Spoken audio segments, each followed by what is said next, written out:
Acknowledgement statement. As we gather today, I would respectfully acknowledge on behalf of the Council and the community that the City of Pembroke resides on the unceded traditional territory of the Algonquin people. We thank the generations of people who, with this statement, that we honor and respect the Algonquins on whose land we reside. I'll now call this meeting to order, and the first item is approval of the agenda. Moved by Ian, second by Nancy. All in favor? Carried. Marcel, thank you. Approval of the minutes of January 28th, 2028. So moved. Yeah. Moved by Ed, seconded by Marie-Josie. Are there any errors or omissions? All in favor of the minutes as recorded. Thank you very much. Any disclosure of pecuniary interest or general nature thereof? Seeing none, we'll move on to the first agenda. Z4 2025, 730 Cecilia Street, Jacob Menard. Can I have information, please? Thank you, Mr. Chair. The applicant, Jacob Menard, has submitted a site plan proposing the construction of a sixplex, being 6 dwelling units, on the property that would be known as 730 Cecilia Street. This property is currently zoned open space OS by our zoning bylaw. This zoning reflects the use of the property to present date as a neighborhood park by the City of Pembroke. So just for a bit of background history on a look into how we got to this point. So on May 16th, 2023, the Council of the City of Pembroke passed, as bylaw, the city's new sale and disposition of land policy.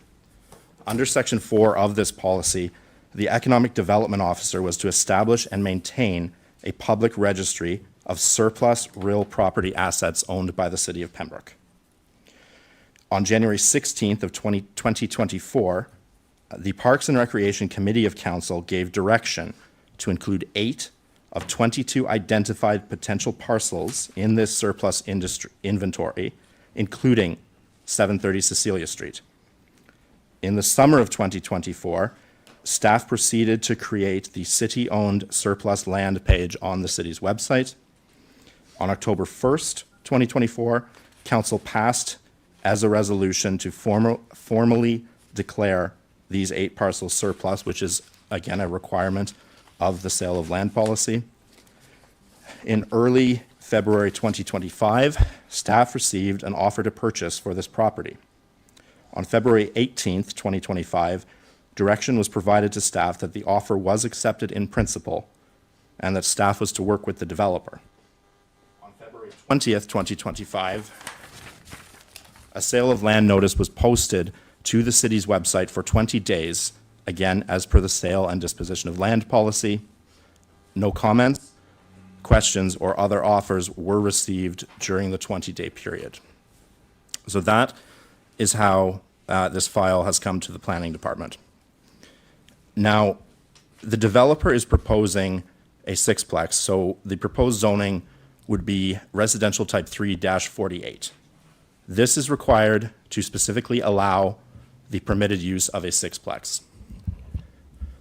This zoning is completely in keeping with the intent of the zoning bylaw because all applicable potential zone provisions are met and or exceeded. That includes minimums for lot area, lot frontage, lot depth, front yard setback, and dwelling unit area. These requirements in the zoning bylaw are all greatly exceeded by the submitted site plan. Further requirements for rear yard setback, interior side yard setback, landscaped open space, and maximum building height are all met. So as such, from a planning perspective, this application can be viewed as being absolutely in keeping with the intent of the zoning bylaw because no site-specific relief from any possible zone provision is required. Mr. Menard's proposed building height is 35 feet. Now, this is permitted under any standard residential zoning within the city of Pembroke, including under the existing surrounding R1 and R2 zoning in the neighborhood of 730 Cecilia Street. So from this perspective, now, what exists in the neighborhood is actually almost uniformly single-story, single-detached dwellings. So when viewed from that perspective, the proposed zoning for a sixplex may not be considered compatible within the neighborhood. That stated, a few small blocks north of the property is an institutional zone, which is Marion Hill, which is a much higher density residential use, and it coexists with single detached dwellings on the opposite side of Cecilia Street in that immediate neighborhood. And if you go a further block north up Cecilia Street, 593 Cecilia Street is a full apartment building in an R411 zone, and it is surrounded uniformly by single detached dwellings. So while the immediate surrounding zoning and uses around the property may not immediately match the proposed zoning, a mixture of zoning and uses coexist in many other areas of the city without issue. Regarding parking, the zoning bylaw requires 1.5 spaces per dwelling unit for a proposed sixplex, meaning that a total of 9 standard parking spaces would be required. Mr. Menard, on his proposed site plan, shows 10 standard parking spaces being accommodated in a parking area on the property, which is exceeding the required number of parking spaces by 1. Further, under the zoning bylaws parking regulations, whenever a parking area has more than 4 off-street parking spaces, the requirement for buffer strips are generally triggered, which means that 9.84 feet is required between the proposed parking area and an abutting residential zone, or a buffer strip of 3.28 feet where a parking area abuts a street. So in this case of Mr. Menard's site plan, these requirements are met. They're just slightly exceeded. He has 10-foot buffer zones to both the abutting residential zone and the abutting street. So from a parking perspective in the zoning bylaw, again, all applicable parking requirements, including number of spaces, size of spaces, access driveways, and buffer strips, they are shown to be met on the proposed site plan. So again, this application can be viewed as being completely in keeping with the intent of the zoning bylaw. The proposed parking area would be accessed via Cecilia Street so that no additional traffic would be added to Garden and Market Streets. Regarding the city's official plan, the property is actually already designated as residential by Schedule A of the official plan. This classification of land means that the predominant use of land in the areas so designated shall be for all types of residential dwellings. So the proposed zoning exactly meets this definition of the residential designation by the official plan. The official plan goes on for residential uses to state that the City of Pembroke will encourage all forms of residential intensification that creates a potential supply of new housing units, and this will be encouraged in built-up areas of the city where there is sufficient existing or planned infrastructure. Our policy being that through the intensification of land use in these existing built-up areas that involves infill, such as the case of this application, Pembroke will continue to accommodate new residential units within the built-up area. So again, the proposed zoning is strongly in keeping with this direction of the official plan. The official plan goes on to state regarding municipal water and sewer services, and this is in line with the provincial planning statement 2024.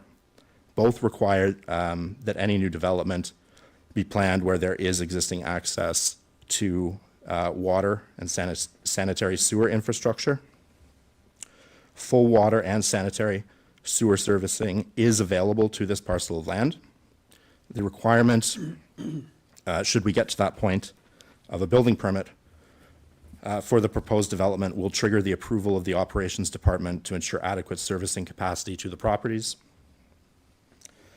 The province of Ontario's direction, given under the provincial planning statement of 2024, states that planning authorities shall provide for an appropriate range and mix of housing options and densities by permitting and facilitating all types of residential intensification, including development and introduction of new housing options within previously developed areas that result in a net increase in residential units. So again, this application, which proposes residential intensification within a previously developed area to introduce new housing options and a net increase in residential units, is in keeping with the direction of the province of Ontario. As such, the planning department is recommending the approval of the zoning bylaw amendment application for 730 Cecilia Street to a residential type 3 -48 zone. Thank you.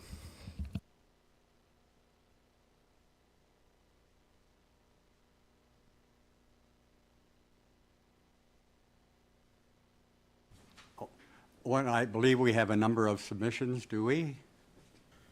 Thank you, Mr. Chair. So, to date, prior to the beginning of the meeting, we received 2 informational inquiries and 12 written submissions of opposition. If it's okay with you, I'll just provide a summary of those who have already submitted. Is this all right with the committee? Thank you. Go ahead, I know one. So, submissions of opposition, first received from Fred Fisher of 107 Shea Avenue, Pamela Dempsey of 102 Shea Avenue, Michael and Sheila Duff of 100 Shea Avenue, Terry Sullivan of 198 Garden Street, Janet McEvoy of 182 Market Street, Tammy Prescott and Jonathan Dennis of 101 Shea Avenue, Ari and Sontu Koski of 195 Deauville Drive, Dennis Beach of 637 Elizabeth Street, Bernie and Claire Beachman of 179 Garden Street, Judy Burbridge of 195 Market Street, Doug and Lena McLaren of 193 Garden Street, and Stephanie and Gary Williamson of 674 Glenwood Drive. So these have all been received prior to the meeting. Some of these people may also be in attendance this evening and may still wish to speak to you.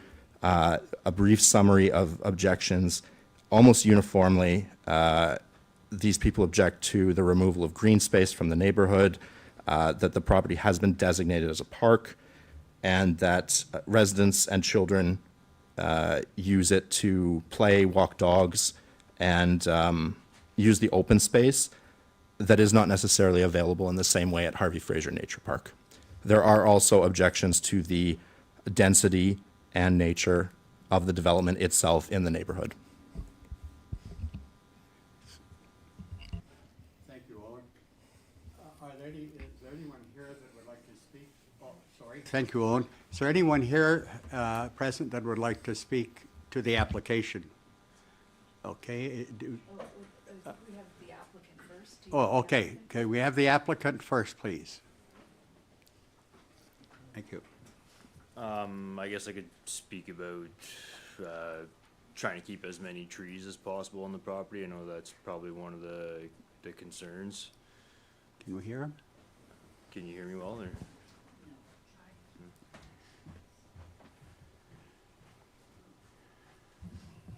Just a bit closer, is that better? Yeah? Okay. Yeah, I know probably one of the concerns is the removal of all the trees. We would like to keep as many trees as possible. Most of the mature trees on the Cecilia frontage can remain, a few at the back as well, to help keep the look of the mature trees in the neighborhood. I think maybe some people think of the 6 units as more of a square rental building look, but we like to keep more the look of a semi-detached home while building these, even though there's 6 units in them, along with high-end finishes outside and inside the building. to attract, to be able to charge a premium rent and attract quality tenants that are going to have a positive impact on the community. All working professionals or retired people looking to downsize. And I think that touches on most things I have to say about what the project on this law would entail. Thank you. Anyone now wishing to speak, if you could come, anyone wishing to speak, if you could come to one of those microphones, please, and say who you are and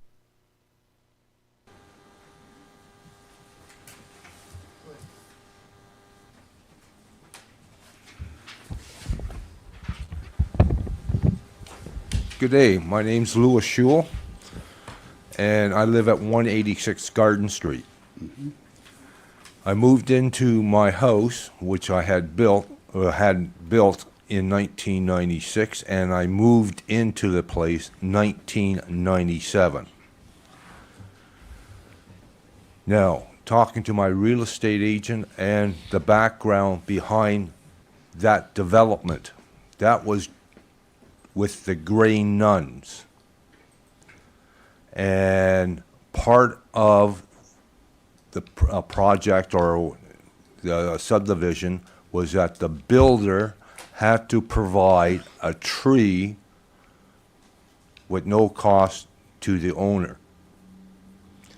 And knowing the Grey Nuns, I'm not sure on this, but knowing the Grey Nuns, they probably stipulated that they'll do this with that park staying as a park.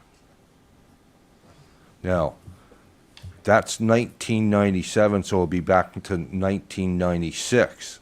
I don't know whether or not there was a contract done or not, but I'm sure there must have been, so that the city could have that, or given it to the city as a park.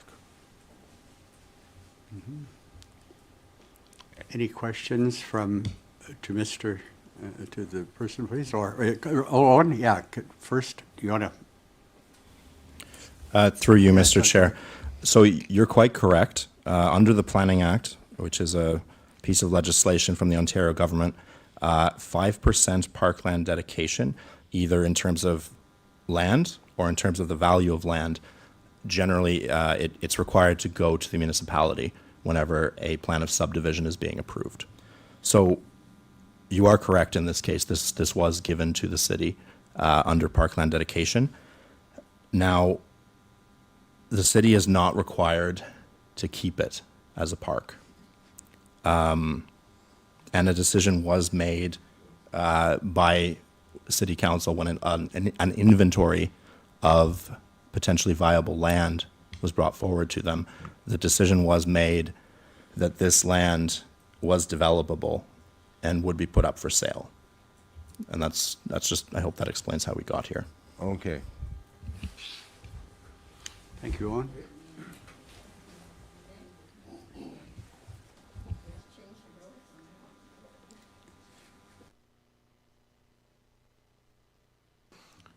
If I may, on that question, Owen, just the real estate lawyer in me.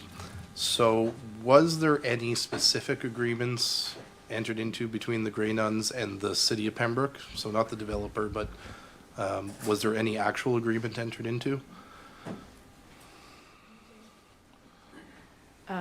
Through you, Mr. Chairman, to answer Councillor Keel's question, there was a subdivision agreement entered into with the Grey Sisters and the city of Pembroke for the development of that subdivision. And as part of that subdivision agreement, there was the parkland dedication that was given to the city. Anything beyond that? Any restrictive covenants on this land? No or anything like restrictive that? covenants on this one, no. Okay. Thank you. Do we have anyone else that would like to speak to the application? Please, yeah, good, thank you. Your name and address, please. My name is Terry Sullivan. I live at 198 Garden Street. My property borders the western side of that park. I'm going to call it Whitewood Park because that's what it is, has been for 25 years. And I object, I'll let known that I object to this development on a number of grounds. I appreciate, Mr. Menard, that we need housing. I think this is not the place for it, for the kind of housing that's proposed. And we were given a ton of information tonight about easements and buffers and so on. Most of it went beyond my memory very quickly, so I can appreciate, if I make mistakes, appreciate that, okay? I'd like to start off my talk by just comments from His Worship the Mayor. This comes from Parks and Recreation Guide 2023. I just happen to have it in copy of that. I don't think it's changed a whole lot in the last year or two.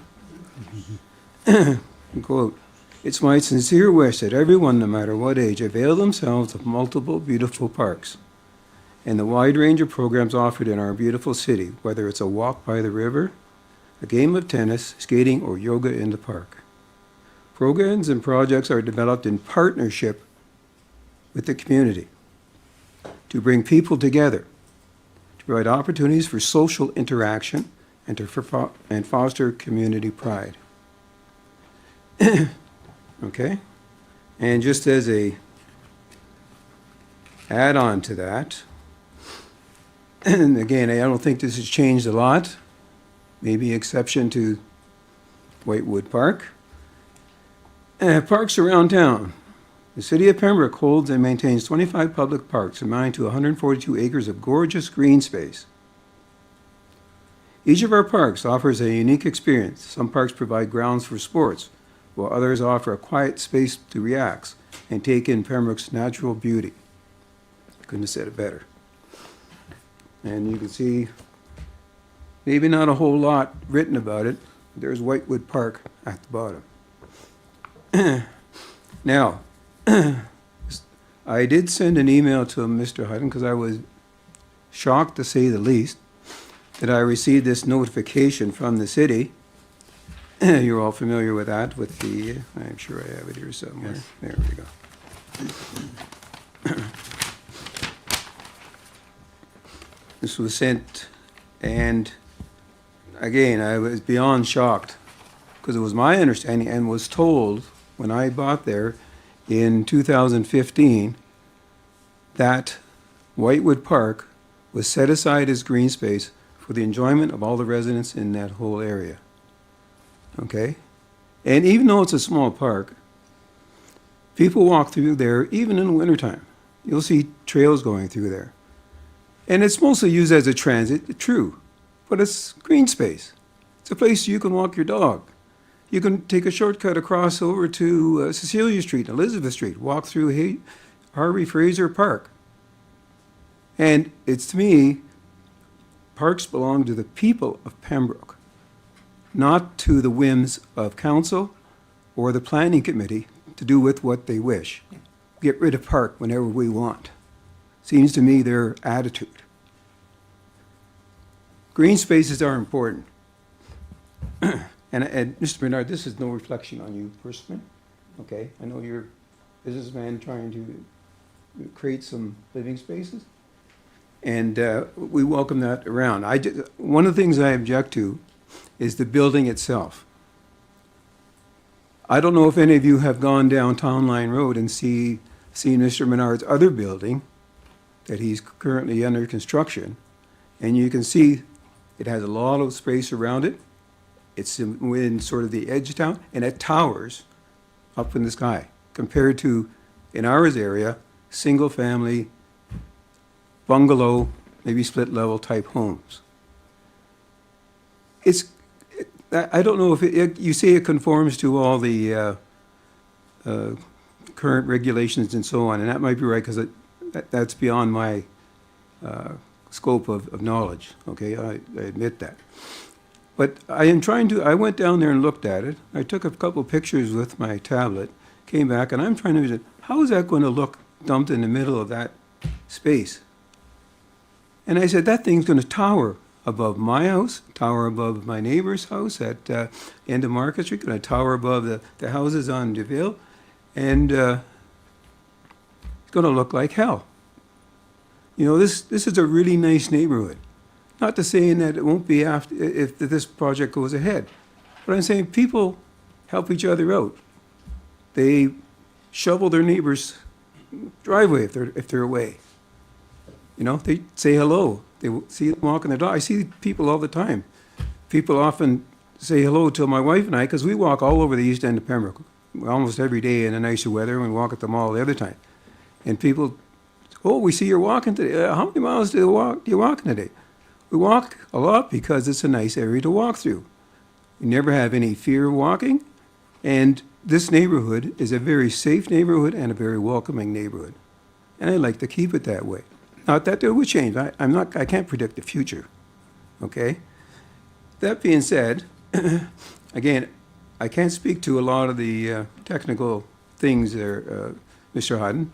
I did appreciate your call the other day. Some of the things that you said just struck me a little bit, and maybe you can just refresh my memory. You compared that to a building, I believe was previously owned by the Grey Nuns, that was at the corner by the hospital. Is that the one you're talking about? Okay. And I look at the quality of construction of that building. It is very high quality. It doesn't have big decks protruding out from the thing. It has small balconies. It also has quite a bit of green space around there. In fact, it's green space right from the edge of that building, if I'm not mistaken, right to the street, Cecilia Street, which is got to be a couple hundred feet anyway. I'm trying to picture this in my mind. And there's all the green space around, even though there's construction going on, there's all the green space around there. So it's not really the equivalent, okay? And then across the street from that building is a hospital parking lot. So again, you have huge area there before you hit the backyards of Glenwood. And there's a big fence that runs along there. So to equate that building with this one is not fair. Both the quality of construction, because I've looked at that building on Town Line, Mr. Menard's building, and I look at that building, and I don't know, but I think the Grade Ones had a lot of money when they built that building, because it's very top quality, but and unintrusive, and it's because it's right beside the hospital. It fits in that block. But don't tell me that it, space-wise, to get along with the, see, there's a lot of space there. Huge amount of space around there. Okay, so on, I did send an email to Mr. Hutton, and I did get a fairly prompt response, okay? I appreciate that. So I'll just read part of it, and I'll just stop every once in a while I come to a section that I want to discuss further, okay? And some of it might be repeated. My name is Terry Sullivan, and I'm a homeowner at 198 Garden Street that lies adjacent to the west side of 730 Cecilia Street. As you can imagine, I was shocked to read that our little park, Whitewood Park, was to be taken away from the area residents and to be sold to a developer to build a 6-unit apartment. I do not believe that this proposal fits in with the character of a quiet neighborhood of single-family residences. When the houses in this area were built on or around 1999, I know there's some probably built later and some beforehand. My house was built in 1999, as far as I know.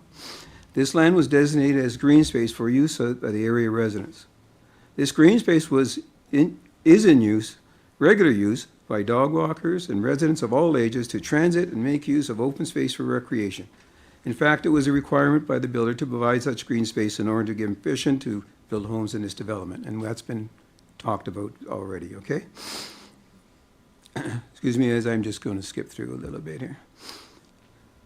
Now this seems to be going to be taken away, and this is one of the things I think upset me more than anything else. And when I talked to Mr. Hutton, he basically said, the city can do whatever they want with their parks. So what's next? Harvey Fraser Park? Well, let's rip down all those trees and put our apartment building there. And you know that Pansy Patch Park is really nice. Maybe we could have a better road down there and maybe get some development along the edge of the park down there. And let's face it, the Riverside Park, they don't use the soccer fields in the wintertime and only during the evening and the spring and the summer. Let's get rid of those and we'll let developers go in there. Why not? You know, I feel that we've been sort of marginalized by saying, oh, those people down there, they don't need a park. I know it's a small park. I don't know how many of you have actually walked through that park. Maybe you have, maybe you haven't. Yeah, I'm sure you've driven by it many times, not even know that maybe that was Whitewood Park. Well, that's what it is. So anyway, I made a list of concerns I have here. I don't know if you can provide that today, Mr. Hutton, or not, but I wanted Mr. Hutton to have available for today the names of any city employees or council members that are either directly or indirectly involved in this proposal that would have a conflict of interest in making a decision on this zoning. Did you investigate that, or like? Through you, Mr. Chair. So, Mr. Sullivan, at the beginning of the meeting and at the beginning of the council meeting that will come up on April 1st, there is a responsibility that anybody that has a pecuniary interest declares one. There is no, none have been declared. Can we just go back to the meeting and back in time to, because you went through a number of dates there, which you didn't mention the other day. So you mentioned sort of in the last 2 years, this was designated open space and then put up for sale.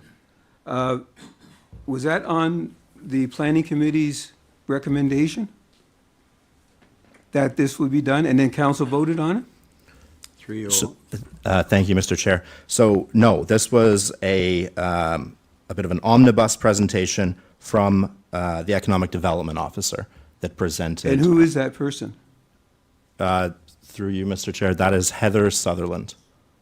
Heather Sutherland Yes. decided that we didn't need.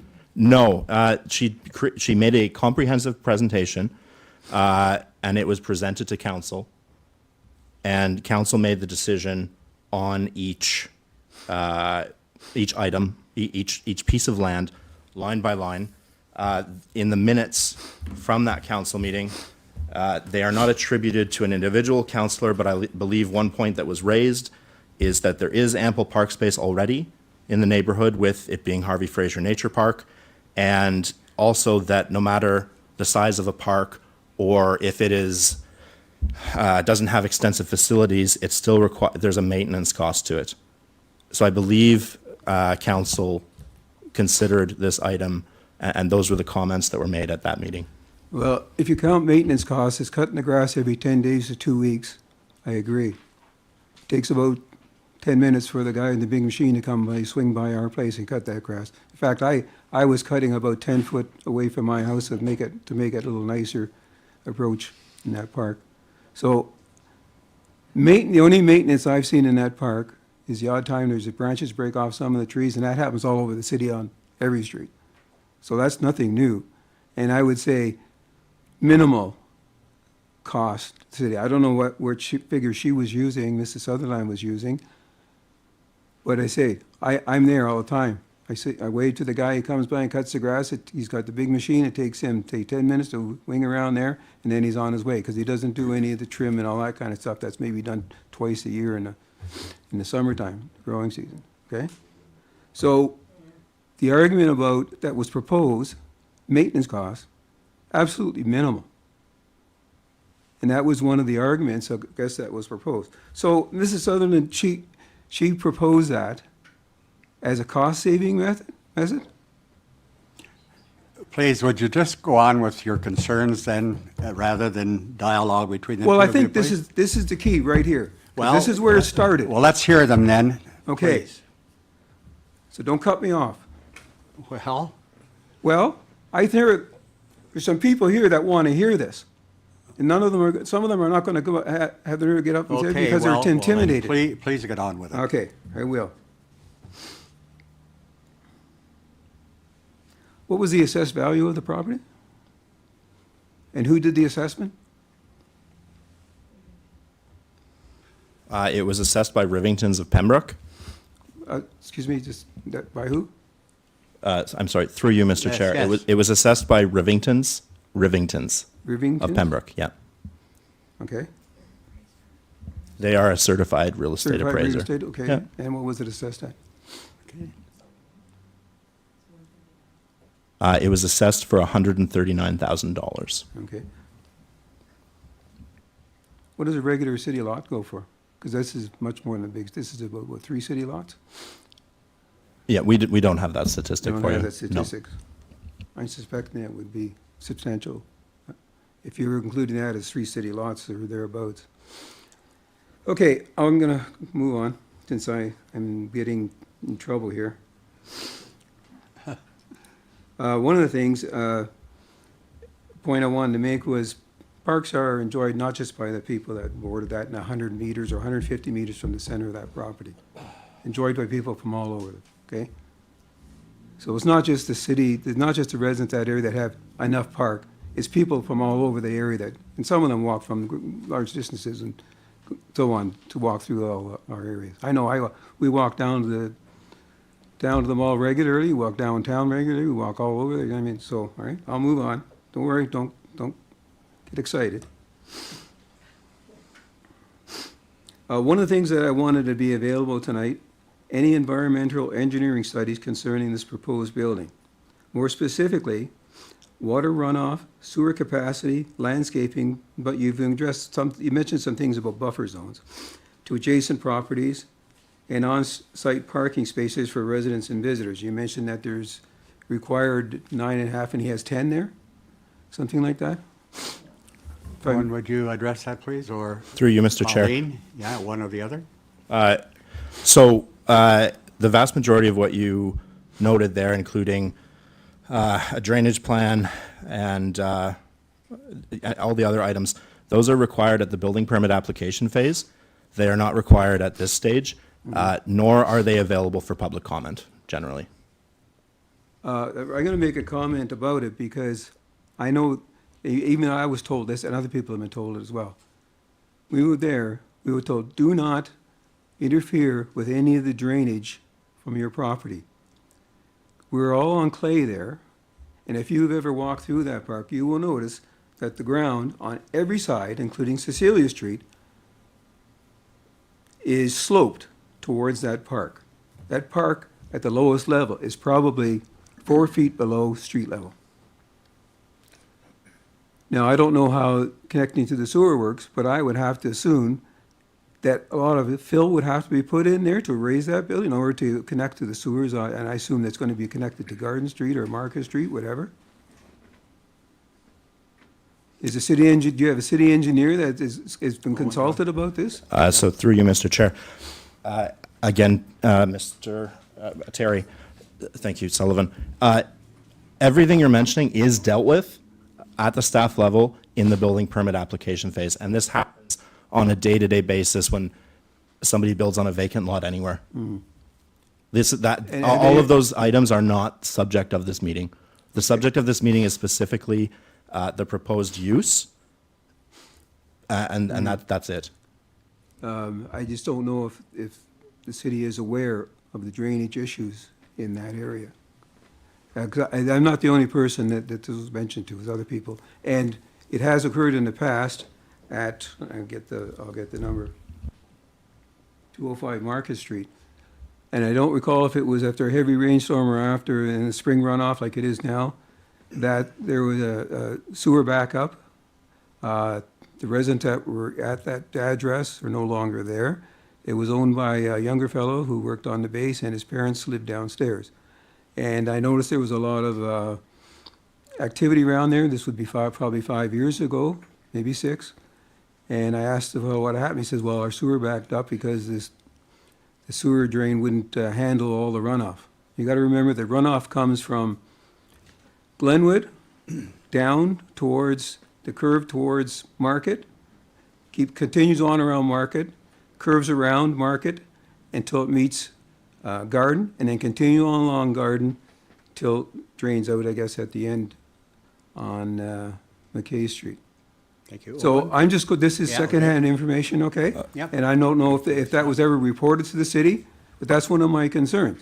Okay, so through you, Mr. Chair, Yes. I can certainly pass those concerns on to the operations department, who are the experts in this matter. I am not an expert in drainage or engineering, but I can certainly pass on your comments. And I just want to note, it is not, you of course have the opportunity to speak.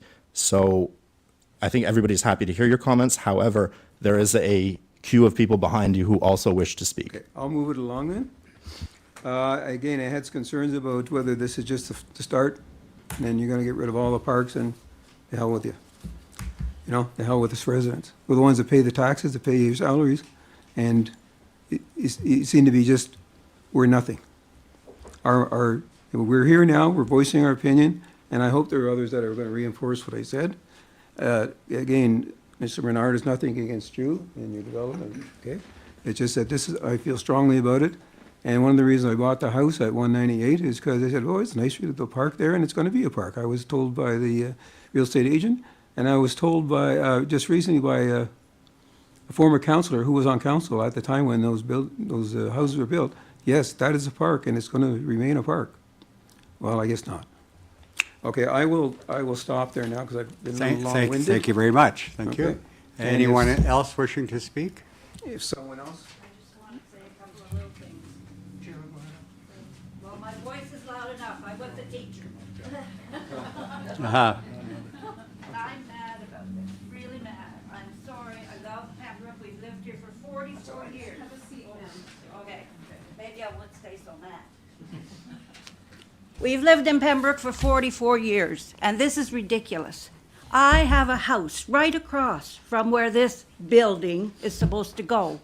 My sunroom, I invite any of you to come into my sunroom and look across the street and see what we would be seeing. A big, tall building, and that's not what I want. And I guess it doesn't matter what we want, it's what the city wants. But I think you should take into consideration that that's not a very nice thing to happen. And this thing about, I wrote it down, and the people who live there, now you're saying, oh, they'll have room for 9 vehicles or something. Baloney. Did you see the size of that other building out there? You go and put 9 cars around that and see what's going to happen. And another thing, somebody said, oh, they're going to open Cecilia up from that park. Well, do you not see the whatever you call it, traffic signs, stop signs, everything just a few feet down the road? You're going to have something from there to here, and then another little highway coming out of that place. To me, it's crazy. Why change a small park when everybody loves it? That's all I have to say. Thank you very much. Could I just add something? Please, yes, by all means. Mr. Shule again. Okay. If this project does go through, this gentleman here mentioned that we have access to other parks.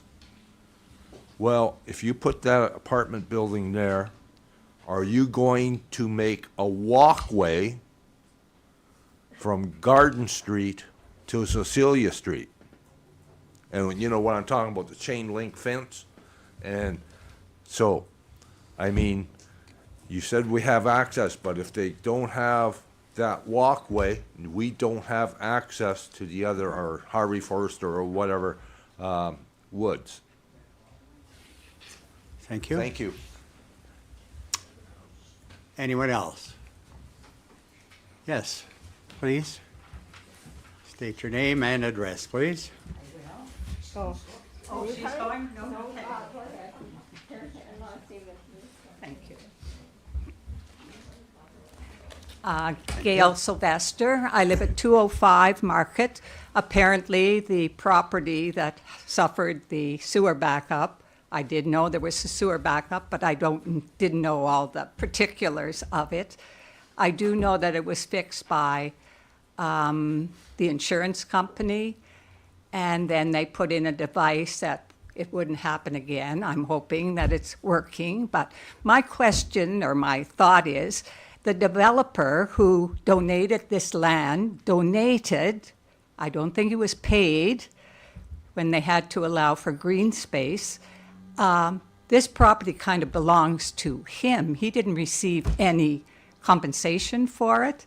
And so he had to give it up. He could have built something on it, but he had to donate it to the town, or the city, I mean.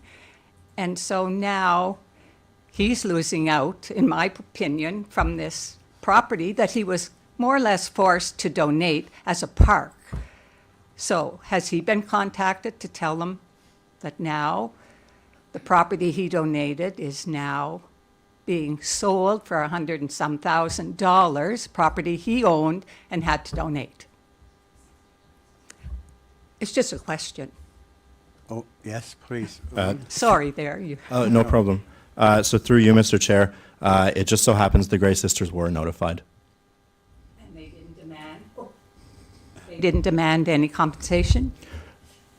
They didn't, but there's also no requirement for them to be compensated. It is a standard requirement across the province of Ontario under the Planning Act. It's not a donation, it's a requirement if you are severing or developing a subdivision that you owe this amount to the municipality. And you're saying it's a requirement?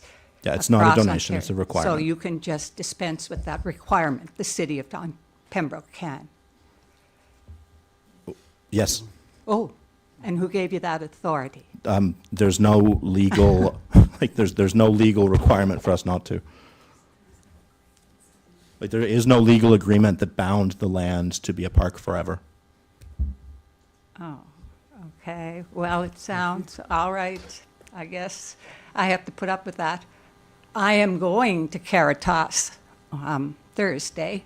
I might just check that out and see that they were informed and that they are in agreement to that. Another thing you mentioned about Cecilia Street having Marion Hill, you know, that it's a tall building, but it's set way back from this, and then you quoted this houses on the other side of the street. Well, that building is away. It doesn't interfere. The hospital's behind it. So to use that as kind of an argument for putting this big building on Cecilia Street doesn't really hold any water. Maybe you think it does. I don't. And this part of Cecilia Street that you're putting that on, there are no houses there. Just that one will be at the end of the street. And so there's no sidewalk. They redid Cecilia. They could have put a sidewalk in. They didn't. So we all assumed this would stay a green space, and now you're putting a big building there. And I'm hoping I don't have sewer backup as a result. Thank you. Thank you very much. Can we hear from any? Yes, please. Okay. Your My name name's and Cheryl address, Sullivan, please. and I live at 198 Garden Street. And I know my husband already spoke a lot. I just wanted to address one issue that I'm concerned about, and that issue would be snow removal. At present, and since we've lived in this house, all the snow has been pushed into the park. There's a cul-de-sac, and all that snow goes into the park. What's going to happen to that snow? And they have big machines come and push it back into the park when it gets too high, the banks. And then sometimes they come with trucks and take it away because there's so much snow. Now, how are they going to deal with the snow when they can't push it into the park because there's a building there? And I'm just Owen? wondering, are they going to be putting it on top of my house? Because where's Owen, it going to yeah. go? So through you, Mr. Chair, that would be a matter for the operations department to decide. Yeah. There are cul-de-sacs across the city that don't have a giant vacant green space at the end of them, and they make do. They are good at what they do. So it's going to cost more to remove the snow, in other words, from our street, because you can't push it into the park anymore. That's another expense. I don't know that that's the case, but thank you. I would think so. Thank you. Do we have anyone else that would like to speak to the issue? Yes, please.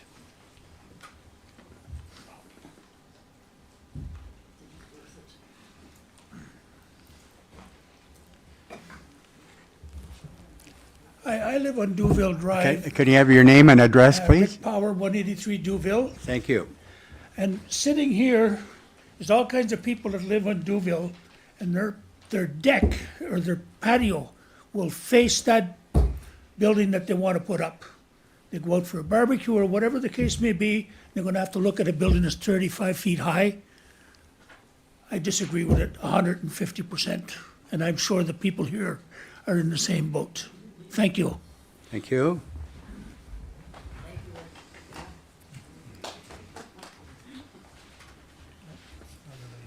Oh, thank you. Yes. I just wanted to say that I feel that Whitewood Park is essential to our neighborhood and not a surplus land. And I wanted to go back to the meeting where it was listed as surplus. The two reasons were for maintenance, which somebody else had commented that it only takes a bit of grass cutting. And the other reason is that they had said that Harvey Fraser Park could be used for similar activities, but it can't. That park is used, I see kids playing baseball, sports there, open space activities, socializing. That can't be done in Harvey Fraser Park. So I dispute the original decision to list it as surplus. I don't feel that those reasons are valid. And the other thing I wanted to say is that park is highly valued in our neighborhood. And in recent memory, thinking of times of COVID-19, green spaces in neighborhoods help people to get through, to socialize, to have healthy spaces for people to meet together. And I don't feel that that's a surplus land. I feel like it's essential to our neighborhood. Thank you. Thank you. Yeah, no, yeah, okay. Yeah, here, okay. Thank you. Good evening. Darcy McGrath. I am at 211 Market Street, as the property right beside the park on the other side from 198. I bought that property back in 2001, so I've had it for quite a while. And I was told the same thing when I bought it, it's always going to be a park. I understand change happens. Mr. Merritt, I understand you have a business to do as well. I think it takes a lot of people. I don't know all these little meetings. I don't go on the city of Pembroke to see what lots are for sale. Not my business. But I think it came as a shock to everyone here that all of a sudden you're turning our beautiful little park into an apartment complex. Had they been a little more verbal coming forward and let people know that this was coming down, and I had no way knowing until I got a piece of paper in the mail that this was coming. And it's just the style of building. It's bad enough we're going to lose our park. Like, we're here fighting. At the end of the day, we pretty well all know what the outcome's going to be. We're here doing our best to save that little park. But it's just the style of building that they're choosing to put up just does not, I know you've given your reasons, and there are some in the area. But like they said, they go out for a barbecue right now, they're looking at a beautiful park. A year and a half from now, they're looking at who knows what. It's 6 different families going to be living in their backyard. And no one, don't tell me that's not taking the value of properties down in the area. I don't think anybody at this table would want that beside you or in your backyard. So again, there's a time and a place to have these discussions. I just don't think it was done properly. It's just getting a letter in the mail saying this is coming down the pipe is pretty quick. Perhaps if people would still be upset to lose their park to a small bungalow building or a split level, but a nice house that fits in the area that, you realize how high 35 feet is? What's that, 10, 12 feet? Triple that. That's the height of the building that you're looking at out your back window. It's not enjoyable. Anyway, that's my 2 cents. Thanks for having me. I support all the people that are here. I really appreciate what they did. Thank you very much. Do we have anyone else that would like to comment? I promise not to talk any more than 1 minute. I promise you can put a timer on me, 1 minute. Just directed to Mr. Menard. Notice the building that you have on, I'm sorry. Yeah. I noticed the building on Town Line has covered decks that stand out, what, 8 feet, 6 feet? Yeah, they're about that, 8 feet. 8 feet. So, not talking just about a building here. If it's gonna be the same as the building on Town Line, make it, because of the overhang, make it another 10 feet coming out for the decks. 2 and 2, and I guess there'd be some at the bottom. And I looked at it and I said, those aren't just little balconies. Those are, and again, I'm trying to estimate 6 to 8 feet because I was on the street looking at it. I took a couple of pictures of it. So we're gonna have this tall building with big decks at the back overlooking everyone around them. Probably at least halfway up DeVille, certainly 2 or 3 homes up Garden, Market. Because, and they say, these aren't just little balconies, you go out and have a cup of coffee in the morning, these are big decks. And if you haven't noticed those decks, I appreciate you go down and do that. Now, a minute is probably up. Thank you. Thank you.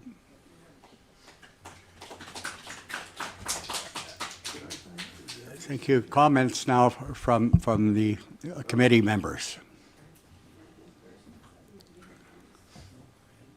Yes, All right. Ray Josie. Thank Yes. you, everyone, for Yes. being here tonight. It is rare to see citizens engaged in a process like this. And I'd like to take, just to explain my thought process as I was reviewing this file.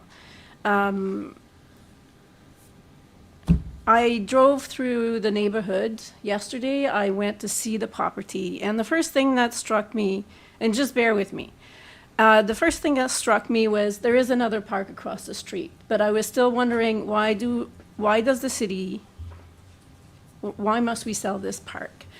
I went on the city website and I looked at the other pieces of land that have been identified as surplus land. And they do offer a number of challenges for any kind of development. Some of them I would consider quite significant. This one is the only one that is suitable for easy development. So that was the first part of my reflection.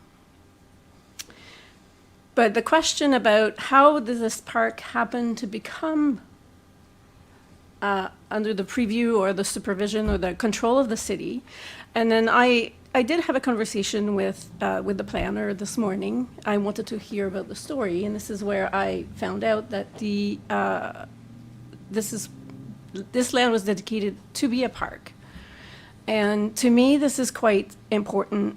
And I don't have objections to developing housing. We desperately need more housing in the city. I don't have objections to the height. I think we actually need more densification in order to keep the parks. But I do take issue with, and I've flipped a bit in my thinking since we spoke, Mr. Hutton this morning, but I do take issue with the idea that we earmark some land as park to develop it later. So in this issue today, Mr. Menard, I believe you when you say you're going to develop something that is completely acceptable, and I think this is a type of project that is desirable, but I think it is desirable in another location. So I'm actually planning not to support the recommendation that is put forward today for the reasons that this land was supposed to be a park, and I think it should stay a park. Thank you very much. Yes. Mr. Chair, unfortunately, I'll take a different view than my cohort. But you can see these types of development throughout our city. This project meets all our requirements. I see no reason that it can be denied based on what the planning group has come up with. If you compare it throughout our city, and I can give you a real good comparator, there's a 32-unit apartment building that went up on Milton Street. It's 55 plus feet high with 32 units. It's in a highly residential area, beautiful homes, close to a church, doctors' houses, and no land around it whatsoever. In fact, just the opposite. The lots that were left are all sold and being built on. Beautiful homes. And I live in that area, and the traffic from the 32 comes down Angus Campbell Drive. And if you want to see a busy street, you want to see Angus Campbell Drive, because everybody's going to the mall. So it makes the argument to say, when do we say yes and when do we say no? The province gives us a mandate to infill. The municipality says we have to get rid of some land. If we get rid of that land, and that lot, let me tell you, if that development was going anywhere else in this city, it would be approved just like that. No problem. But It's a large lot. It will not interfere directly with most of the housing in that area. I went. Beside your house? You're here? Well, it is. Hey. It is. Go and take a look at the 32 unit. I live right on the corner. Well, listen, I live oh, right okay, on- oh, whoa. Space around. Sorry, Mr. Chair. Please address the chair. Sorry, Yeah, Mr. thank you. Chair. Yeah. I'll address the chair. Sorry. I'm just using comparators. Yes. If you go down Matheson Drive, they have put up a 24-unit complex between Cogburn and Matheson. It was a little park in there. It was never designated parkland, Marie-José, I will give you that. But it was land that was used by all the area neighbors. Everybody enjoyed that piece of property. There's a 22 or 24 unit complex on that property. Each property is rented in the tune of $2,000 a month starting. They go from $2,100 to $2,300 a month. This unit will probably be in the neighborhood of 2,000 to 22. The builder can probably tell us what he expects to get in rentals. But the other thing, Mr. Chair, is it's close to the hospital. There's a real need for housing from some of our professionals, and I mean doctors, nurses, etc., in that area. To say no, how can we say no when the province designates you meet the requirements, therefore here's the rules and here's the law? I can respect what these fine people are saying. I can respect that, because I know that the people on Apple Blossom really, really fought the 32-unit apartment building. But the 32-unit apartment building met all the requirements from the city. And the 32-unit apartment building, which is 55 feet high, is blended into that community with, I would say, close to $1 million homes there. Scott Enman's house, I shouldn't mention any names, sorry, Mr. Chair, but there are houses there that will exceed the $1 million value on Melton.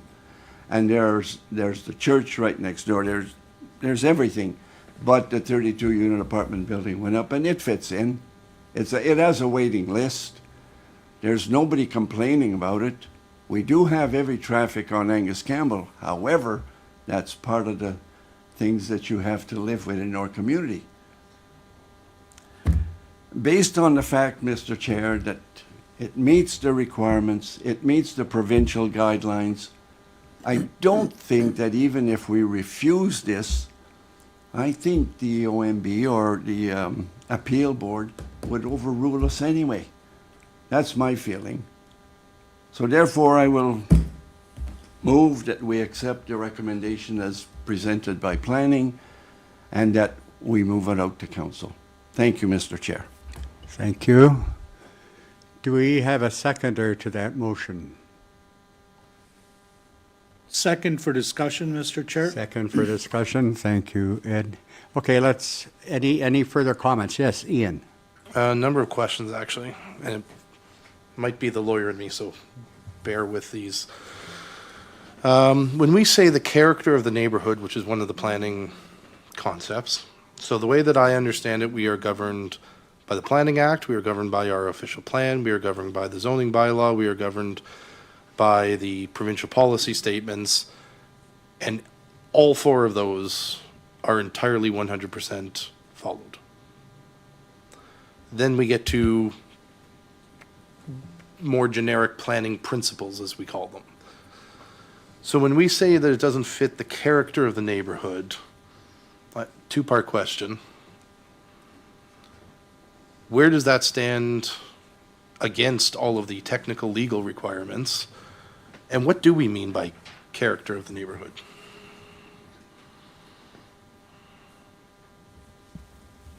Yes. Through you, Mr. Chair. To answer the first part of your question, it is the opinion of the planning department that if this application were to be brought to the Ontario Land Tribunal, that it would easily be approved. So we'd lose on appeal. Yes, that is the opinion of the planning department. In terms of the character of the neighborhood, obviously that can be subjective and relative, but I would just like to highlight a couple points, because if an argument were to be hinged on the character of the neighborhood, if that was the route that this committee and council wanted to argue against this, something that everybody and most people in the room might not be aware of is that the height limit throughout the city of Pembroke, even in a residential type 1 zone, which would apply to the properties to the east of Cecilia Street, so Shea Avenue, Elizabeth, that side of the street, there is a 35-foot height limit. So somebody could any day tear down one of those houses, a developer could buy it, tear it down, and construct on a residential type 1 zone under the province's current direction up to 3 units effectively. Because the province has brought in provisions that allow for that actually require a municipality to allow for accessory dwelling units. Now, in an R2 zone, if you move to the west of Cecilia Street, those properties are generally R2. The potential is there that a developer could buy one of those lots, any of those properties, that may have a single detached dwelling on it right now with a low height.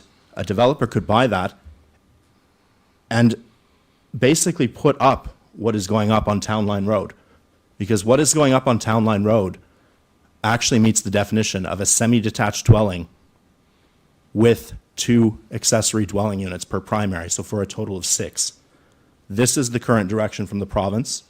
It's the current direction of the market in that the cost of everything has gone up, so developers need to maximize their density. There is little to no chance of this lot being developed simply as a single detached dwelling. And again, it is the opinion of the planning department that if this were to be appealed to the Ontario Land Tribunal, it would be a very clear loss. So, on Garden Street, 196, I think that would be your other neighbor, Mr. Sullivan? I'm 198. Yeah, so 196 would be Mr. Sullivan's other neighbor. You're telling me somebody could, without even coming here, they could put up a triplex at 35 feet on his other side without getting any permissions whatsoever? Through you, Mr. Chair. Effectively, yes, because it could be defined as a single detached dwelling with 2 accessory dwelling units. Again, this is the direction that has been handed down from the province that our hands are tied with. We could have, with this application, Mr. Menard's proposal actually meets the definition of a semi-detached dwelling with 4 dwelling units, which again is permitted by default now in an R2 zone. It was the opinion of the planning department that it was a more honest approach to the neighborhood, to what we would, what I would say, call it what it is, and call it a 6-plex. This was our attempt to be more transparent with the neighborhood in terms of what was being proposed. But this would easily meet the definition of a semi-detached, which people might expect to be 2 dwelling units, but can now be 6. So I don't have measurements on the map. I have the same map I think most of you kind of got. It doesn't have any measurements on it. From just looking at it, if somebody wanted to just, like, if that was to be subdivided into 3 Cecilia Street lots, given the size, you're telling me it could actually be 3, 3, and 3, so you could actually have 9 units on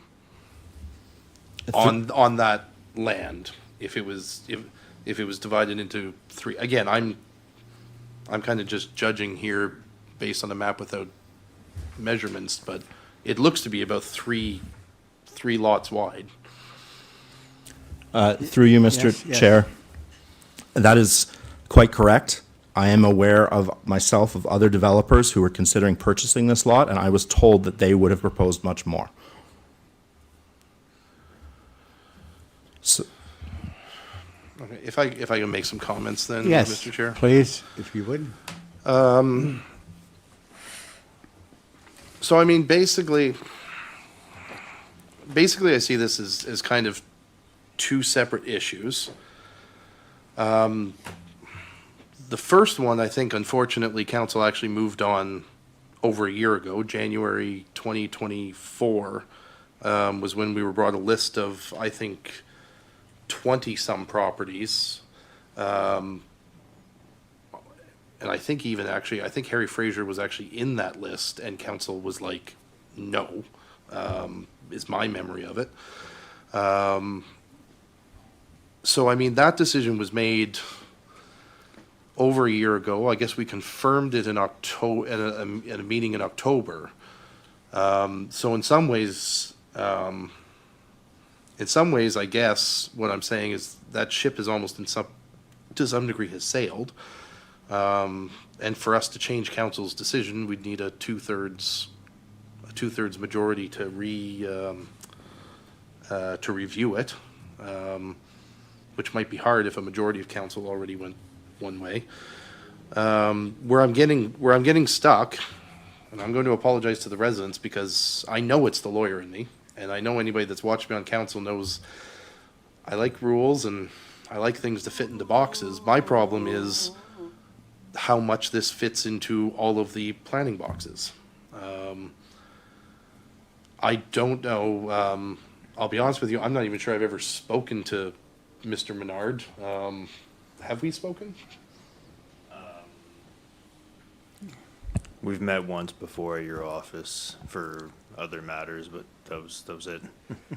What did we do? I just met you for other stuff, but not on this matter. Okay, I didn't. Okay. Okay.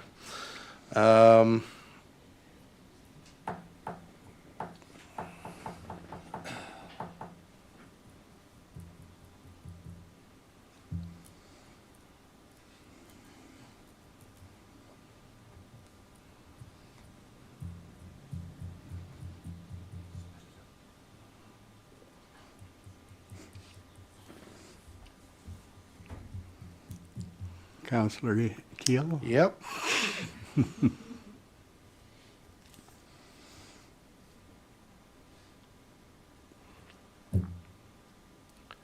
I ask for a moment, Mr. Chair, to go out and speak with Mr. Menard? Is that suitable to the rest of us here, Can I have a committee? quick moment? I don't have a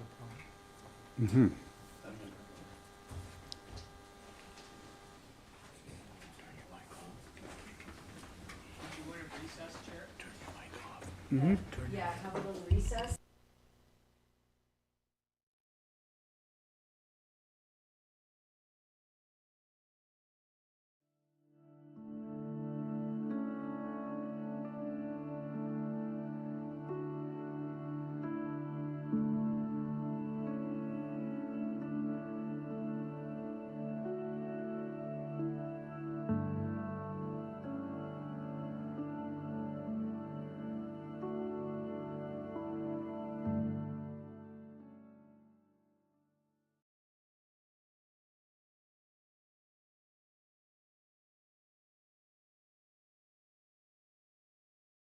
Mr. Chair, it seems that we met to discuss the purchase of other properties, and that Mr. Menard then proceeded to use another lawyer.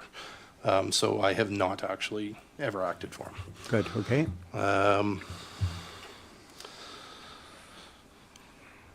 So I mean, I guess my problem is the fact that it checks all the boxes. I don't like the idea of us being sued by yet another person or organization. I think we have enough of that going on right now in the city as well. We desperately need housing, and I know Mr. Mantha knows we've talked around this table a couple times, specifically about the need for professionals. I myself, just in January, had a delegation with the Minister of Universities and Colleges to discuss bringing professionals to rural and small town Ontario, because we have a problem. Not just, I mean, the hospital's nearby, you certainly think about that, but Lord knows, I know we need vets, we need lawyers, we need all kinds of things. it doesn't sound to me like this is, this isn't social housing. By the sounds of it, the units are going to be at least a couple $1,000s. That's certainly going to attract somebody with money. I mean, that's about twice as much as my current mortgage payment. Mr. Chair, this is a tough one. I'm also the other side of Duville. What is that zoned as? Through you, Mr. Chair, Yes. that is zoned as General Industrial M1. So this is also on the fringe of a residential zone as well.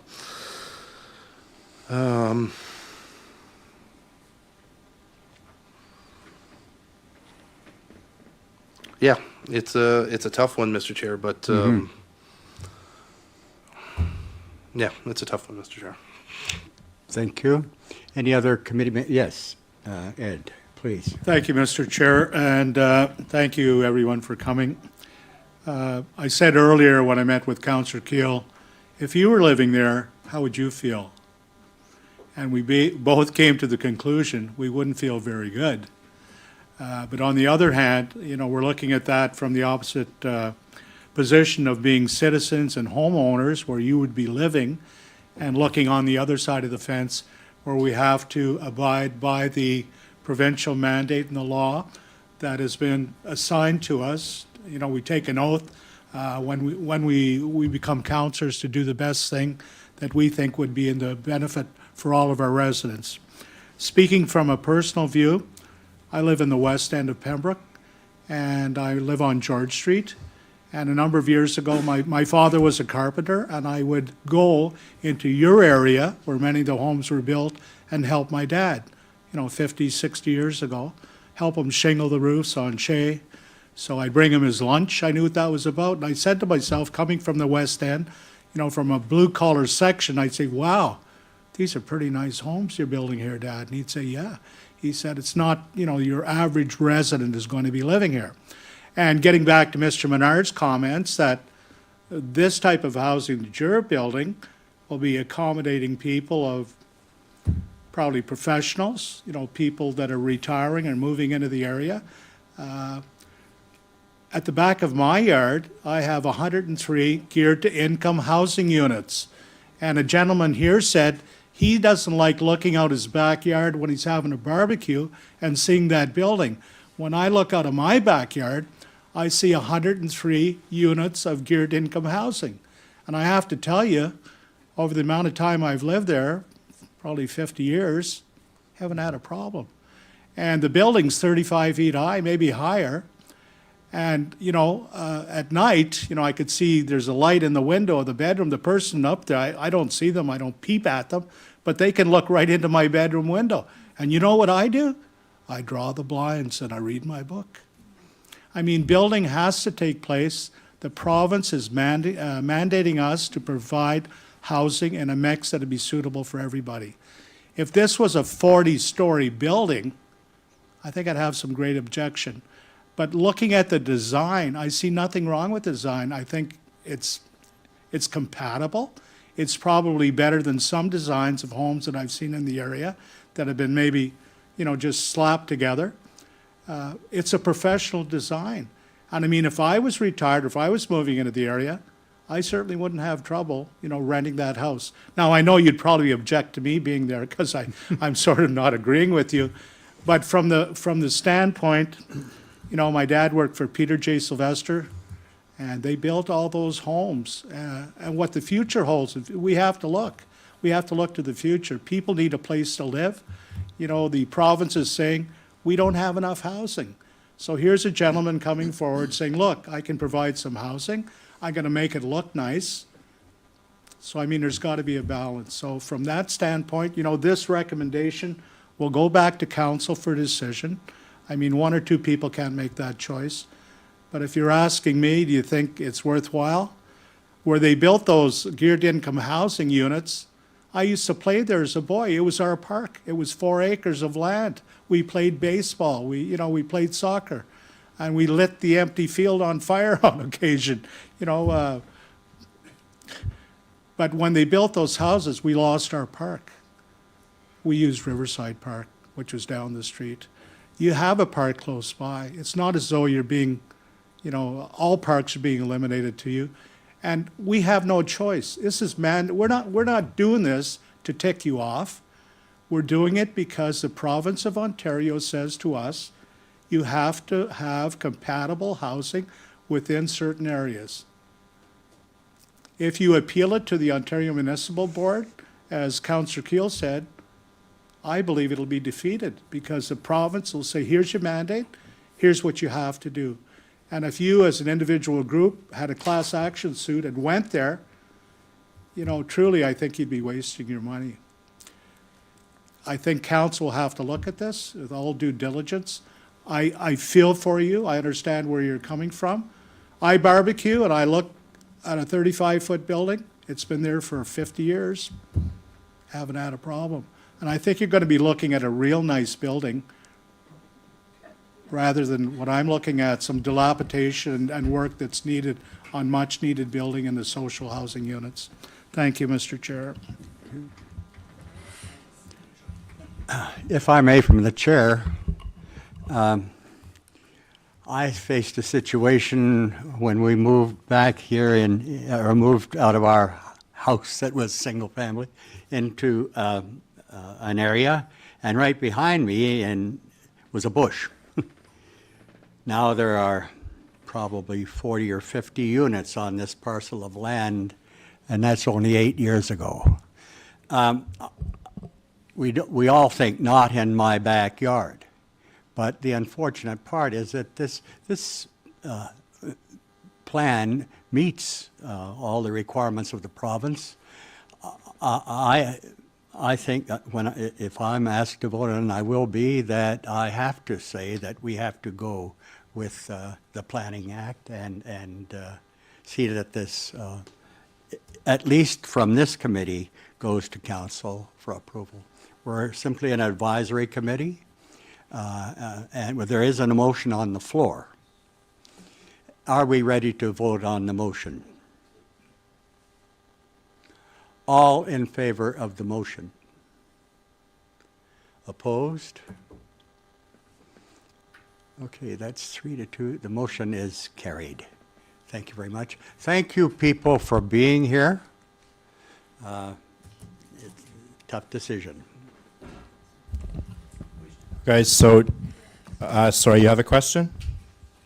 Oh, no, Okay. sorry, never mind. In regards to my second point up there is, are you going to consider putting a walkway from Garden Street to Cecilia Street? Sorry.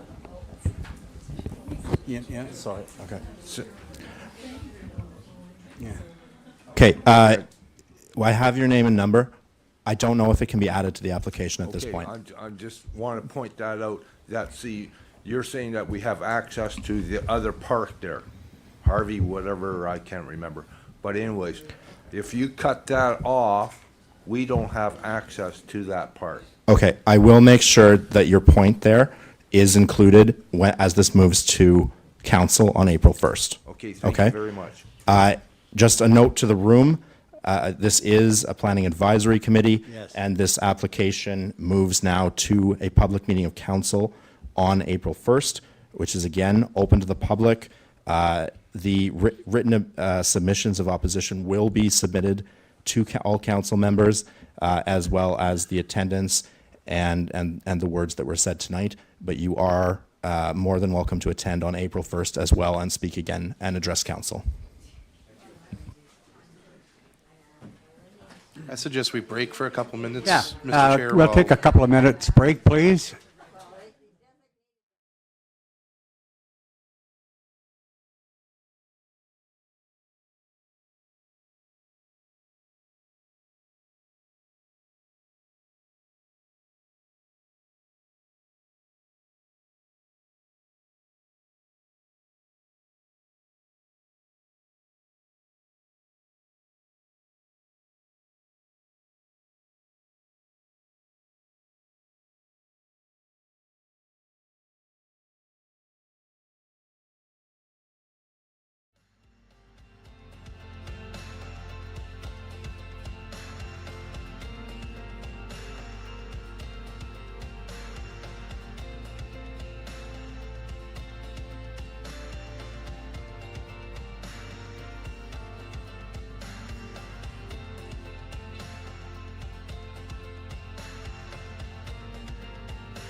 Thank you.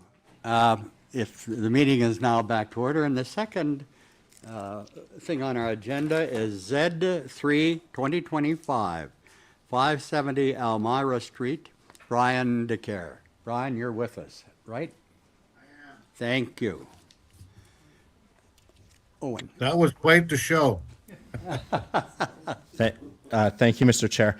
So the applicant, Brian DeCare, has submitted a site plan proposing the construction of a cluster housing development of 2 row dwellings for a total of 14 dwelling units on lands to be municipally known as 570 Elmira Street.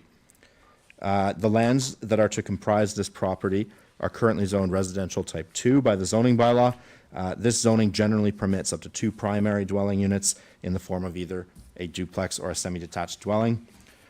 Cluster housing is defined by the zoning bylaw as 2 or more separate triplex, quadruplex, or row dwellings located on the same lot. So again, in this case, it is 2 row dwellings in this cluster housing development. The zoning bylaw's only standard zoning to include cluster housing as a permitted use is the residential type 4 zoning. The proposed site-specific residential type 4-38 zoning is required, A, to permit the use of cluster housing, but as well as to grant site-specific relief from the group setback requirement of the zoning bylaw, which requires that any more than 3 consecutive row dwelling units, they need to have a staggered setback, as well as minimum front yard setback. 6.1 meters is generally required at one point on the site plan. 4.2 meters is shown for 1 row dwelling at a singular point. The proposed zoning can be viewed as meeting the general intent of the zoning bylaw. The lands that will become 570 Elmira Street are relatively large, and they greatly exceed the minimum lot area requirement. Minimum dwelling unit area requirements for row dwellings are also greatly exceeded. All other applicable setbacks, save for the 2 that I have mentioned above, are met or exceeded. As such, this application can be viewed as being largely in keeping with the intent of the zoning bylaw. The proposed zoning is compatible within the neighborhood, as lands that will become the property, they are largely surrounded by residentially zoned properties. And even though these properties are, for the most part, single detached dwellings in our 2 zones, again, the property in question has a very large lot area and large setbacks, which will create a significant buffer from neighboring residential properties, which should allow for a gentle density increase in the area. Regarding parking, the zoning bylaw requires 2 spaces per dwelling unit for row dwellings, meaning that in the case of this application, a total of 28 standard spaces would be required. The submitted site plan for Mr. DeCare shows 29 standard spaces being accommodated in a parking area. So he's exceeding the required number of parking spaces by 1. And as I mentioned in my previous report, a parking area providing more than 4 off-street spaces triggers the requirement for buffer strips. In this case, the required 3-meter buffer strip is shown between the parking area and the applicable abutting residential zone. So from a parking perspective as well, all applicable requirements are met. And so it can be viewed as very much being in keeping with the intent of the zoning bylaw here as well. Regarding the official plan designation, the properties are designated mixed use by Schedule A of the official plan. The mixed use designation is defined as the area bounded by Bennett Street, Boundary Road, and the CNR line, and it shall be developed as a mixed use area comprising new commercial and residential development and existing uses. And because this application involves new residential development and it is within the aforementioned boundaries, it can be viewed as being directly in keeping with the property's official plan designation. Regarding the proposed zoning for residential uses, the official plan states that the City of Pembroke will encourage all forms of residential intensification, creating a growing supply of new housing units. The proposed zoning is strongly in keeping with this direction of the official plan, as the proposed addition of these new dwelling units in an already built-up area will contribute to new housing stock through intensification. The direct access to what will become 570 Elmira Street will be from Elmira Street and Julian Street. Both are designated by Schedule B of the official plan to be local roads. That said, the property is in close proximity to Boundary Road, which is a collector road, and this collector road will provide efficient vehicular movement within the city, as it provides a connection to Paul Martin Drive River Road, as well as to beyond the city via Paul Martin Drive to Highway 17. Regarding servicing, the official plan and the provincial policy statement say that all residential development shall be adequately serviced with municipal water and sewer services. Both of these services are available to the property. And in this case, in the case of this application, site plan approval will be required. So both that and building permits for the proposed buildings will trigger the approval of the operations department to ensure adequate servicing capacity. From the province, the provincial planning statement of 2024 states that planning authorities shall provide for an appropriate range and mix of housing options and densities. As this application proposes residential intensification on vacant lands in the middle of a previously developed area, which does introduce new housing options and results in a net increase in residential units, this application is highly in keeping with the provincial policy statement. And as I noted above, when I was speaking about servicing, should this application be approved, site plan approval application will be required because this consists of more than 11 dwelling units.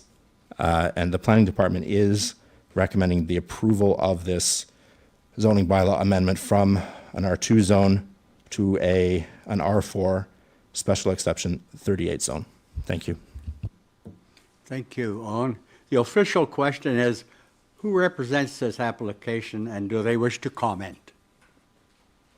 My name's Brian DeCare and I own the property. I think I'm going to build 48 unit high rise there. No, I'm just kidding. Yeah, this is a single story, meets all, it's not my first development. So I think I was kind of forced into this rental unit by not wanting to go through a subdivision agreement for 12 units, which I would have sold as townhouses. But Colleen, who I've known for many, many years, and Owen's father, who I did many developments with, said, this is the easiest, quickest, fastest way to develop your property.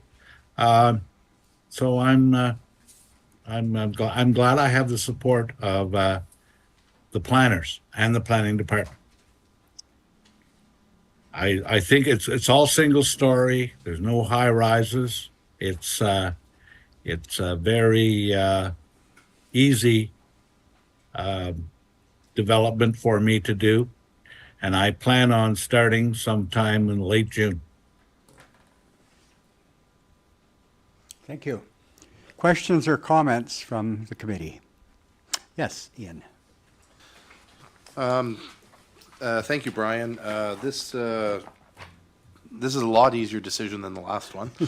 The one thing the city desperately needs is rental units. So I'm certainly not going to apologize if your arm was twisted into doing 14 rental units, because I think honestly this is desperately needed. I thank you for continuing with the plan and for providing this with the city. And again, it meets everything it needs to. It needs to meet with the bylaw amendment. And so, Mr. Chair, I would be happy to move that we approve this particular application. Is there a seconder? Mr. Yantha. Any further comments or questions? All in favor of the motion? Carried unanimously. Thank you very much. Thank you, Brian. Thank you.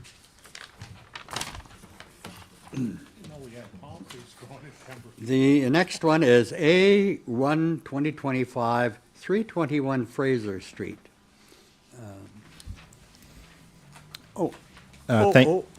Thank you, Mr. yes? Chair. So this application was withdrawn today at the request of the applicant.